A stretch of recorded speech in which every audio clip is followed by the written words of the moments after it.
Future Media podcast, where I chat to the smartest and most interesting people in the industry about the collision of big media and big tech. And today I'm thrilled. Bob Hoffman, the ad contrarian himself, is one of the few people in advertising brave enough or mad enough to tell his own industry it's full of it. He's spent years calling out the digital advertising complex for what it is: a surveillance machine that's made a handful of tech monopolies obscenely rich while hollowing out everything it was supposed to fund. Now, I was on a call a couple of days ago with a thought leadership group in Washington, D.C., and I laid out the numbers to them. I told them Meta's just crossed $200 billion in ad revenue, and 97% of it came from ads. And Google pulled in $400 billion last year, 73% from ads. Now, these aren't tech companies anymore in my mind. They just happen to sell advertising. They're actually ad companies that build tech to monopolize it. And every dollar that flows their way is a dollar that doesn't fund a reporter, a foreign correspondent, or anyone else holding power to account. Now, Bob's been banging this drum longer than most. So today, we're going to talk about where all that money went, why the ad industry let it happen, and whether there's any way to get the oxygen back to our industry. So welcome, Bob. You're a man. Thank you. Thank you. Nice to be here. Buddy, you are a man after my own heart. Where do we find you today? I'm sorry? Where do we find you today? Oh, today I'm in Oakland, California, where I live, and it's a miserable, rainy, cloudy, cold day here, which is pretty unusual, actually. It's not usually like this. Yeah. Oh, and by the way, in your intro, you asked where all the money went, that 500 billion, whatever. Yeah, I have it actually. And, sure. And if this goes well, I'll share it with you. Done deal. Well, if it's cloudy and miserable where you are, it's pretty cloudy and miserable in the industry at the moment, unless you're on that tech side of the fence. So all of that money's pouring out of, the traditional, I don't know if it is traditional, it was so long ago, but, it's flowing out of the creative industries and into the middlemen and into the, these people that facilitate and enable. I always talk about them as the trillionaire paper boys. They deliver the news, they make it, but they make all the money. Where do you think this has gone wrong? Where has this got derailed, do you think? It got derailed when the internet became an advertising medium. I don't know, 20, 25 years ago. We thought that the internet, at least I did, and most of my peers in the advertising business at the time, thought that the internet would be kind of like television. You would have ads, you would have a lot of branding, campaigns. And, there are two routes of the advertising business. One is the brand route. You always got the really good advertising, the Cokes and the McDonald's and the Pepsis and Apple. And then there was the crappy advertising, which was the retail, buy now, buy one, get one, 20% off. And in other words, the offer advertising rather than the brand building advertising. And the internet turned out to be the exact opposite. It's almost fully an offer medium, and there's very little valuable brand work done on the internet. And that has led the advertising industry into believing in that kind of advertising and marking its homework on that kind of advertising. And, how many clicks and how many views and all that stuff. That is really not a valid indication of the effectiveness of the advertising, because the advertising industry is confused about what it's supposed to be doing. And they're devolving into the least objectionable kind of measurements. Now, the advertising industry was very criticized for decades for being airy fairy, what's real and what's not. And so when the internet came along and gave us numbers, gave us mathematics, we swallowed it Hmm. hook, line, and sinker because we didn't have that anything credible for a long time. And we bought any bullshit metrics that they would sell us. We bought it without questioning too hard because we finally had something we could take to the client and said, look, I got 2,000 clicks and I have the audience with this. And we never looked back. We never stopped to take a deep breath and get skeptical and thinking about uh, what are those numbers? Where are they coming from? And they are, in a vast majority of, well, I shouldn't say vast majority, but in a majority of cases, they're baloney. They're stuff that people make up. So the old saying was, wasn't it, that I spend 100% of my advertising. I don't know where 50% of it goes. Now you know that 90% of it goes to these tech companies. Yeah. But what they're doing with that 90%, you still don't know, right? That's the narrative. It's exactly. You have to believe them. They mark their own homework. They don't allow third party verification of what they're telling you. And any marketer who will buy into that, I think, is nuts. Why would you trust these people? They have proven for decades how untrustworthy they are.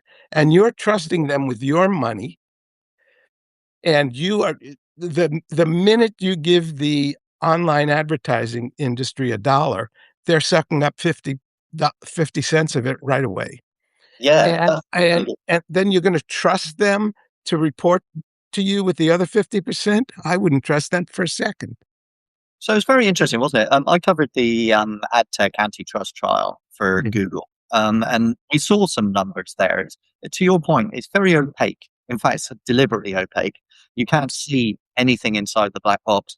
But the numbers came up in the antitrust trial that Google was charging 36 cents on the dollar for programmatic advertising before you had all the other people taking their chunk along the chain. And so I remember also that the Guardian did an investigation a few years ago where all advertising on its own platform through a programmatic network and then measured the money in and measured the actual ads delivered out. And it was less than a third of the money they'd spent. So where do you think all this money's disappearing? And do you think it's an accident? Oh, it's certainly not an accident. I think it's disappear. I don't have any more facts than you do, but my guess is it's disappearing into organized crime, uh, freelance crime, and state-sponsored robbery from countries that there's virtually no penalty for committing ad fraud. Nobody ever gets prosecuted for ad fraud. And we know that ad fraud is somewhere around $100 billion a year, probably. And who's prosecuting? Who's in charge? No one. Uh, So what it's such an easy barrier to overcome if you want to be a crook. It's an open market. So the total ad global ad market, I saw some numbers the other day. I think the numbers were being reported that the total ad market was uh, $1.3 billion or something. Sorry, $1.3 trillion. I'm sorry, of advertising money was being spent globally. I just ran the numbers just in the last couple of days on how much money the various tech companies made. So Meta wrote $201 billion in revenue in 2025, of which 97.6% was advertising. So it's an ad company, not a social Absolutely. media company. Okay? Absolutely. And then if you have a look at Google, it wrote $402 billion of revenue last year. 294 billion of that was advertising, which is 73%. Um, and at Snap, of which just get the number 90, another 90 odd percent was ad revenue. And so a lot of the time when I'm talking to publishers, they're saying to me, "Oh, we're not in the ad business anymore. The ad business hasn't got any money in it. There's nothing in it for us. You know, we're going to have to focus on subscriptions. We're going to have to lay off another 50 people." And we see this all through the chain. We've seen this all the way through the marketing stack as well. But there is money in it. It's just that the money is monopolized by a handful, right? Yeah. And so, do you think that's a fair interpretation? Yes, and not likely to get any better either because, the number that I have seen most often about the size of the advertising market globally is about $1 trillion, and Google and Meta have about 45% of that, or $450 billion, and and we all get different numbers from different experts, but those are the ones that I've seen most likely. And when you think about it, these Google and Meta investors are expecting 10% growth a year. Uh-huh.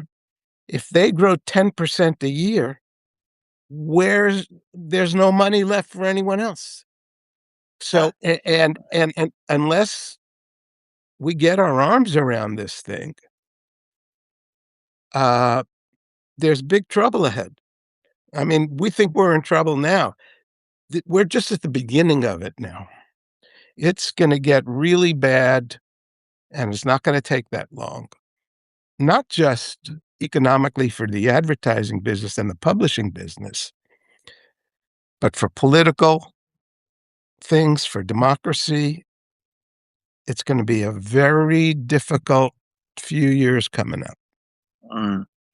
So let's talk a little bit about that. So the other thing that I spot when I do my research into the performance of these companies, Yeah. and Meta is the perfect bellwether for the digital advertising business because I mean, like over the last year, it increased the number of ad impressions that it serves. So it increased the ad load on its products by 12%, and it increased the price by 9% last year. Okay, so it's an utter monopoly, and then it's still putting the price up and it's still putting the ad load up.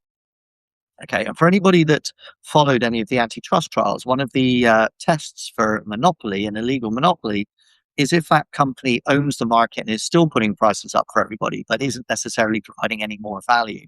And to your point, you've no idea if it's delivering value or not because all the metrics you get back from Meta about the performance of its work is its own data, which you can check and you can analyze. So where does this go, Bob? What happens? Because are we just saying that there's just going to be 4 or 5 big advertising companies that are just going to own the entire space? Is this the kind of death knell or the death rattle of marketing? Or is there a recovery? Is there any signs that you're seeing that there may be a return to advertising with value for people outside this circular economy? I don't see much in the way of returning to what I think of as normalcy. Um, I think that in the advertising community itself, there are a lot of people like you and me who are worried about what's going on and feel the need for change. But up at the top, the people at the top don't feel that way. They are they're they're happy. What Meta's income grew, what, 22% last year or something? They're happy to work with those guys. It makes it much easier for the marketing people in a brand. The marketing people in a brand can offload so much of their work if they Mhm. could if they could if they could just convince their bosses that Facebook and Google have all the answers. Mhm. And it's in their best interest to explain and to keep their bosses in line on this because they have access, the marketing people have access to the information, the reports, and they can wave them in front of their bosses and say, look how good we're doing. Look how many clicks we got. Look, blah, blah, blah. And the bosses don't know that it's bullshit. But don't need to know. That's the thing, because they built their business on the bullshit. It Yeah. can be a lie, but it's the lie our business is based on. It's the lie we're willing to accept. Yes. And marketing people don't wanna go into the boss and say, "Hey, by the way, these, metrics I gave you last year and the year before, they were all bullshit. And now we're gonna go into reality and get away from all this fraud and all this aggravation that we're in." And the boss say, "What do you mean?" It's like with Facebook and their $16 billion fraud finding. So Yeah. you know about that, right? It was We'll found talk that about it. I think it'd be yes, insightful for people. 16 billion of Facebook's revenue last year turned out to be scam ads, and Yeah. Facebook knew it, but let it happen anyway, because they weren't about to tell their investors, "Oh, by the way, 16 billion, we have to cut that out." Investors don't want to hear that. And Yeah. it's the same with marketing people and their bosses. The bosses don't want to hear, well, to really get these kind of numbers, we have to spend 40% more because 40% of the numbers I showed you in the last 2 years are bullshit. Bosses don't wanna hear that. Yeah. The marketing managers don't wanna tell that to their bosses, and so it continues. It's like I don't know how to describe it. It's Toilet, insane. it's a toilet bowl swirling. If somebody's flushing the toilet, that's what it feels like. So Yeah, can I share an anecdote with you? Because I yeah, know that you and I think about this sort of stuff a lot. I was running a division of a large global newspaper, and I called I had the advertising P&L in my remit, and I called the advertising team together, the leadership, and I just said, "Look, I've got to ask you a question. I know I pay your salaries, or this company pays your salaries, but I'm pretty sure you work for Google." And they were all confused. And I said, let me tell you why. Because you arrive in the office, and the very first thing you do is turn on Google's ad tech. You then look at the numbers and report to me what the performance has been from Google's ad tech. You then take pitches to our clients using Google's numbers. You then serve the ad via Google's platform. You measure it via Google's platform. You pay Google every step of the way. And then the last thing you do at night is you turn off Google and you go home. You haven't been in a single one of my platforms. And so I'm paying you effectively a salary to pay Google to serve the ads that we used to serve before Google. So how do you not work for Google? And there was outrage and shock amongst the staff. Some yeah, some cut got it, but most of them were either totally baffled, more junior staff, but the older staff were just, we just don't need this kind of interpretation of you're making us sound worthless.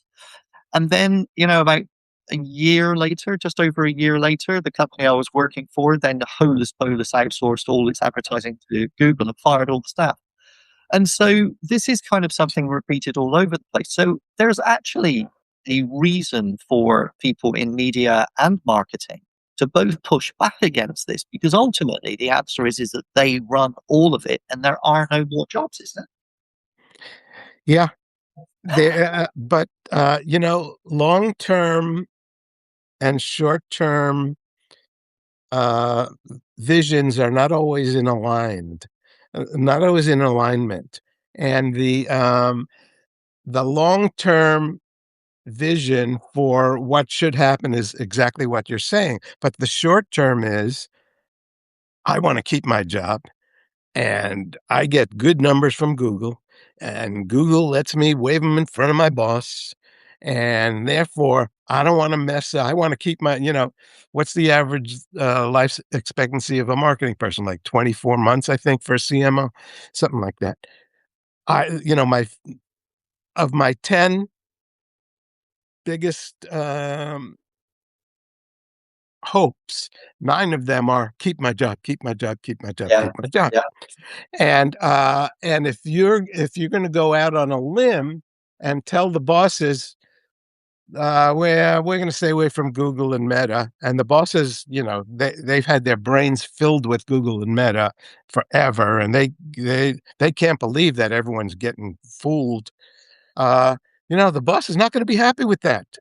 And so, yeah, in the long term, uh, the the the good for the brand and the good for the individual marketing person are not always in alignment. The brand wants to grow their business. The marketing person wants to keep his or her job, Yeah. and those are often not quite in alignment. Well, I'm going to trigger you here, but it's the question that I always get asked is where are the industry groups on this? Where are the people stepping up and just saying the industry is captured, we need to do something about it? Where's the leadership? None, zero. Right. So where are they? That's their They, sole reason to they're exist. they're busy running events sponsored by Google and Meta. That's Yeah, what they're doing. yeah, they are. Yeah. But that's their job. So if the industry is under existential threat, which I think, you and I have just explained that that's the actual situation, I believe so. right, then somebody has to just say enough, don't they? And just say, we're not going to do that. Where are those voices? There are a lot of chickens in this world, and these chickens are afraid to say out loud what they'll say to you and me in private. Right. Um, right? And I haven't done much speaking recently because I've got tired of traveling. But every time I spoke, people would come up to me and they'd whisper, "Oh, you're so right. I I can't believe we're doing this." And they'll whisper it, but they won't say it out loud, and they certainly won't say it to their bosses. Right. So there are voices, but the voices are too afraid. Are those voices for you? I'll offer my opinions, but from you, are those bosses? Sorry, are those voices the bosses, or are those voices the people 2 or 3 tiers down? The voices of discontent. Yeah. The voices of discontent are the people actually working on the line. It's the media buyers who know they're getting conned. It's the marketing people who know they're getting conned. They know it, but they can't say it out loud. Right. So it's a leadership crisis. It's a very leadership of companies need to be exposed to the facts as we know them, but they're not getting exposed to those facts because Or are they being exposed and not hearing it, as you said earlier on? It's safer not to hear it. the bosses, I don't think they're worried about safety. I don't think the CEOs are worried about safety as much as like the chief marketing officers and the chief media officers are. So I think maybe the CEOs are hearing it and are just ignoring it or pretending they don't hear it. But I don't think so. I don't think they know the facts as we know them. Mm. Maybe I'm wrong. I'm not sure about this, but that's what I think. It's increasingly hard, though, to ignore it because the information is becoming more and more socialized. The information is out there now. There are people who have had enough and are just like, no, we're going to call BS on this, and we're going to show the world what the real numbers are. The work you do, the work I do, the work Check My Abs do, the work that lots and lots of independent groups are now saying, hang on a minute, this just ain't working. I did an investigation last year into the amount of advertising that the Department of Homeland Security was spending and how much of that was ending up on child abuse websites. And then you go, well, how if two things that claim truth can both be true. So either we do have brilliant measurement, which means we know where all the ads are going, or and then you put the ads on there and you knew about it, or that's not true and you had no idea where those ads went. So it can't be both. It has to No, be one or the other. So which one is it, do you think? well, I think it's that there's the fear factor and there's the intentional ignorance factor. I Intentional ignorance. Now there's a Yeah, phrase. Yep. yes. I like And that. Yeah. And the, fear of finding out. Uh, I don't think people wanna know too much. They're gonna look like idiots. If the board of directors finds out that the $100,000,000 you spent on advertising last year, 60,000,000 of it was wasted, that was only seen by bots, and the clicks we got were all from click farms, and, the on the web now, over 50% of all web traffic is malignant bots, and, that's all you need to know. If you know that fact, you know that the reports you're getting have to be significantly full of shit. And and and I don't see how anyone with a brain can can not be looking at that seriously because they're wasting so much money.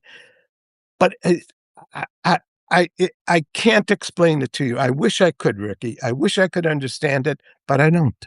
Yes, it's almost a psychological disorder, isn't it? Yeah, An yeah, industry scale psychological yeah, disorder. yeah, So, interestingly, yeah, um, advertising, programmatic advertising, yeah, my perspective, yeah, I just can't see the value in programmatic advertising. It's a really cheap way to serve an ad, but you really are throwing it into the wild. You've no idea where it's going. You yeah, get the data back. You did sell it. You didn't sell it. Did I sell a washing machine? Who knows? And so I'm just going to, that just seems to be the thing you do to sign a chit that says that's what you do. In fact, yeah, I think a lot of the agencies now, Bob, you know this, have deals that they have a minimum spend that are required by the platforms to allow them to use their platform. So they yeah, have to throw some of that junk in there. yeah, But then at the same time, you do have other kinds of advertising. There is brand advertising and there is sponsorship and there yeah, is brand alignment and things like that.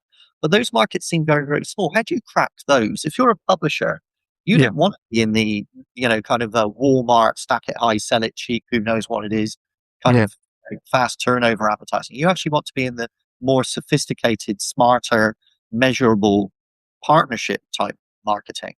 How do you crack into that? Is there any of it there? I don't know. I was a copywriter. I was a creative guy, not a media guy, and I have a lot of bad advice on media for people, but Yeah. I just don't see how you can turn that around quickly.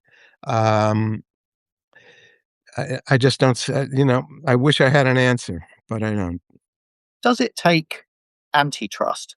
So, it's, Absolutely. yeah, it eventually ends up at the law, doesn't it? Because my kind of read is that you fall as these crises.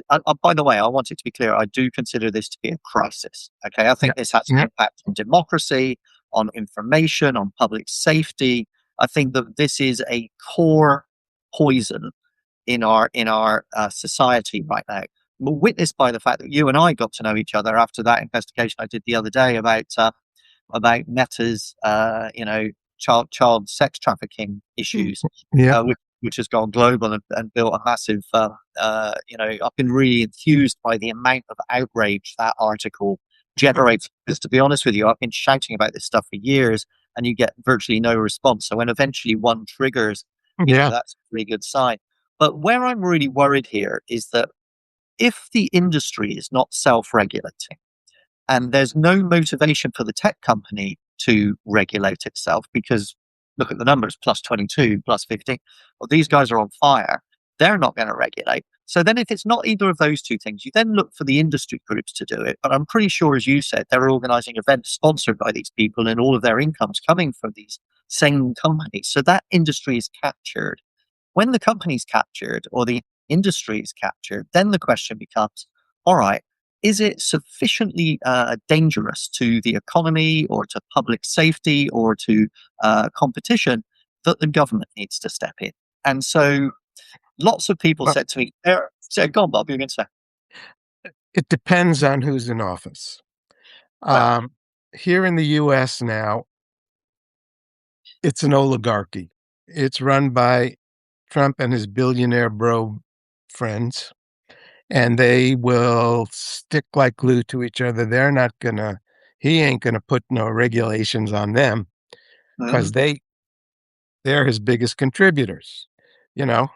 And so th- it depends on who's in office. If you have what I think of as fair-minded people in office, they will understand that this kind of oligarchy is very bad for society, very yep. bad for the economy. We have I don't know how it is in Australia, but in the US, we think we're exempt from history. You know, every government ever invented has been knocked down and overthrown and replaced. Hmm. Everyone, there's no exception. Some of them last longer than others. Most of them last about 100 years. Here in the US, we're at 250, so we're lucky so far. But we're Hmm. not exempt from history. You're And right. this kind of stuff is what turns governments around, and it's what drags them down. And I am not, I wrote a piece once called "Civil War by Algorithm," and the point was that the algorithms have become so powerful in creating people's ideas of what's real in the world, and they're so in conflict that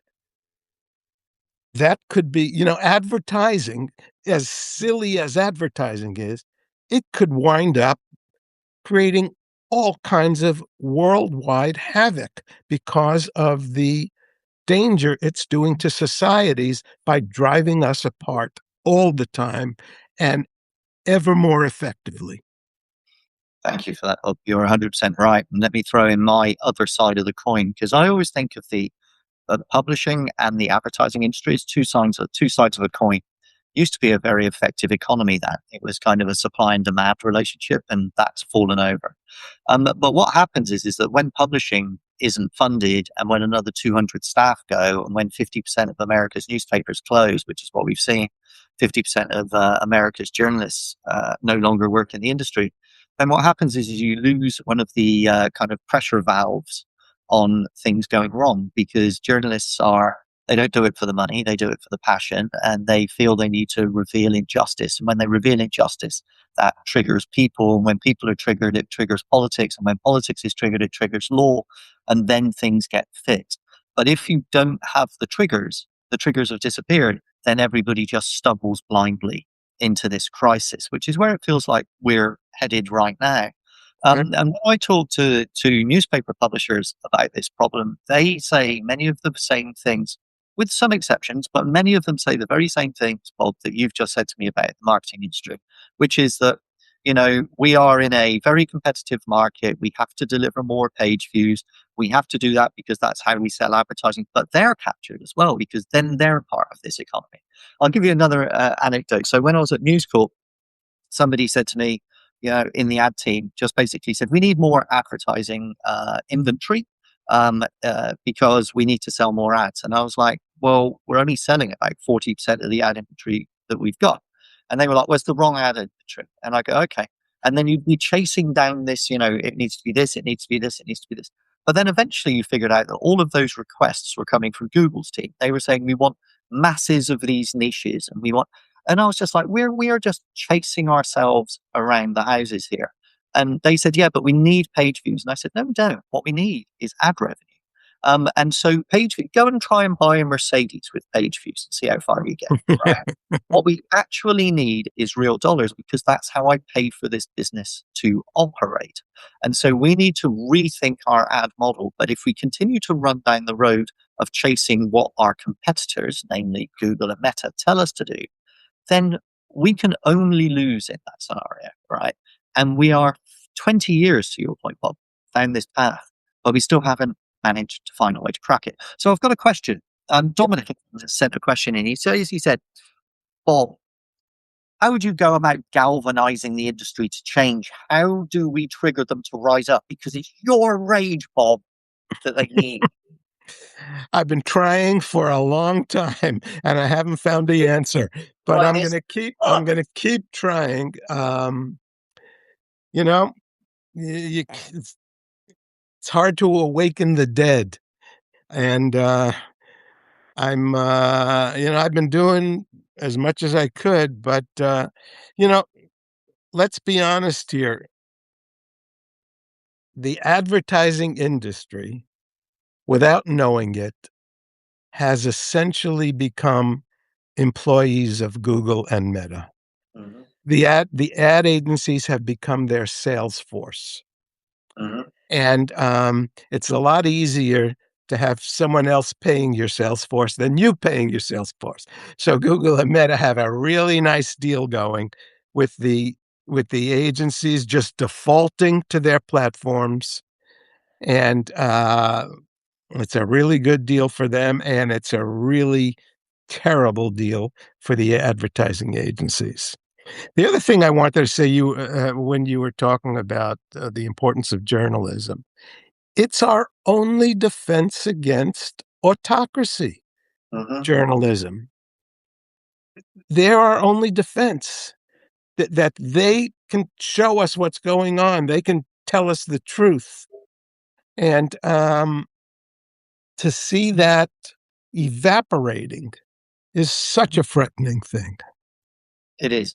But you have to be old and wise to see it To sometimes. understand. The funny thing is that, people talk a lot about experience. I've been a journalist for 40 years. How long have you been Mhm. in your industry? Oh, how long I'm how long sorry? you how long have you been in your industry?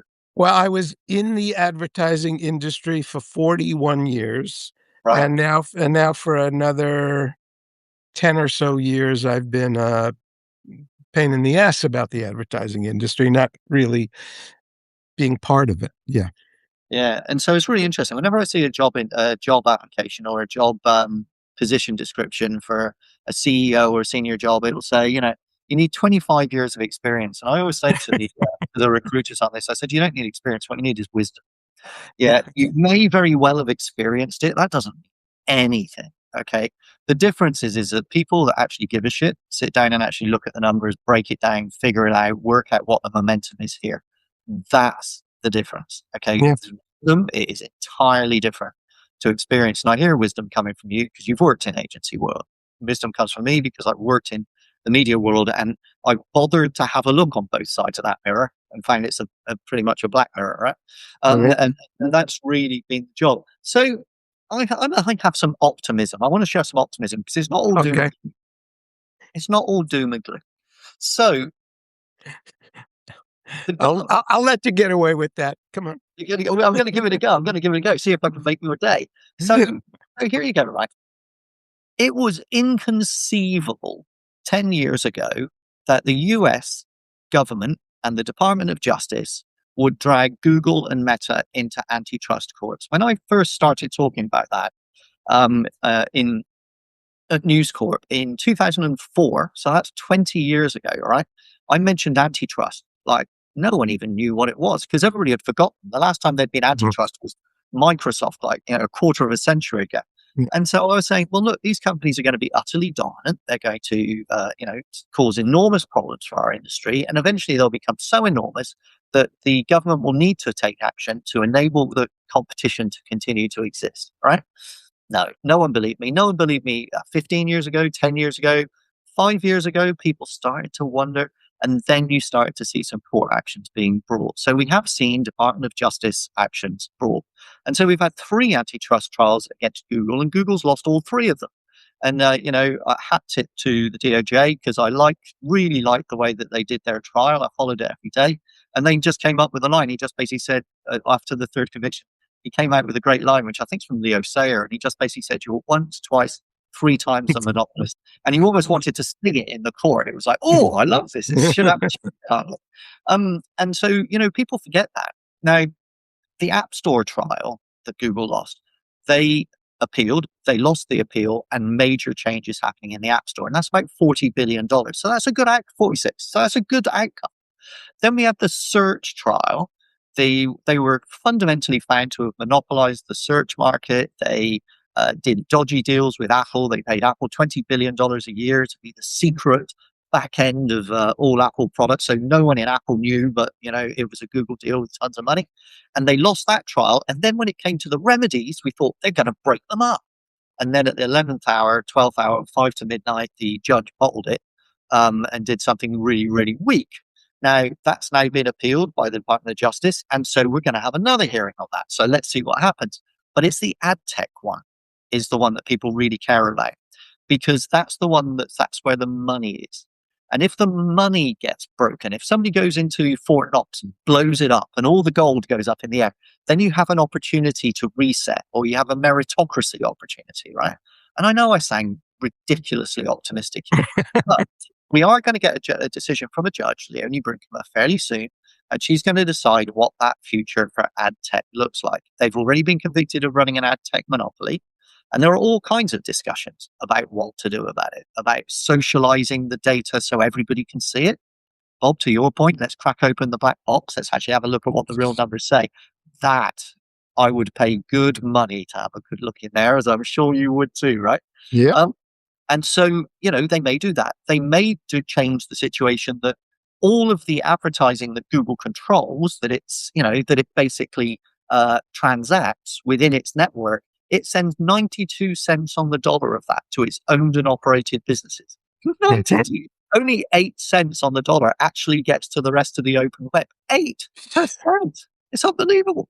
So they could change that. So it might only be one or two changes, but they would fundamentally rewrite the economics of digital advertising.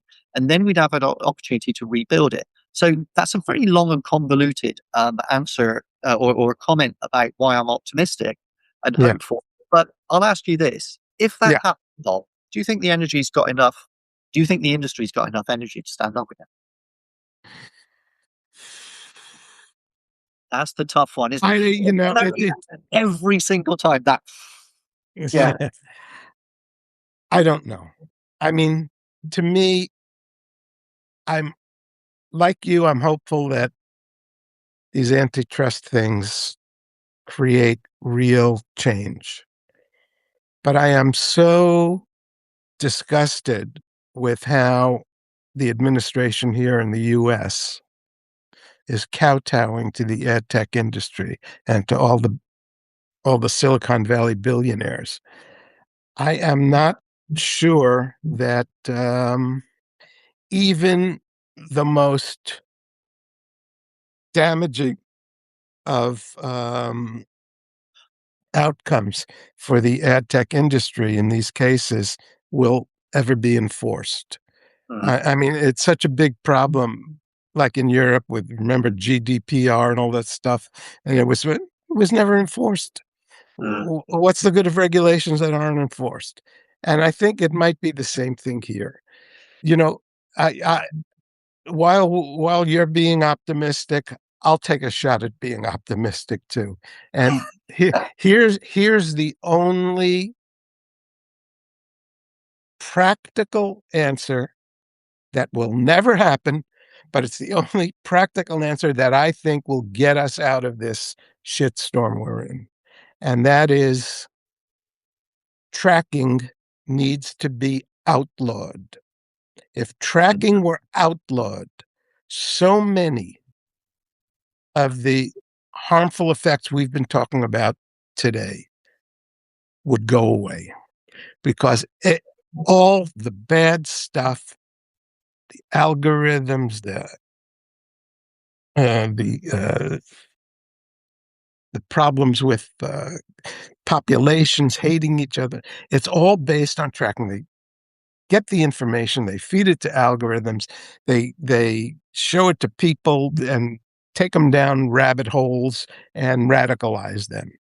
If we stop tracking, mhm. so much would be relieved from all that crap.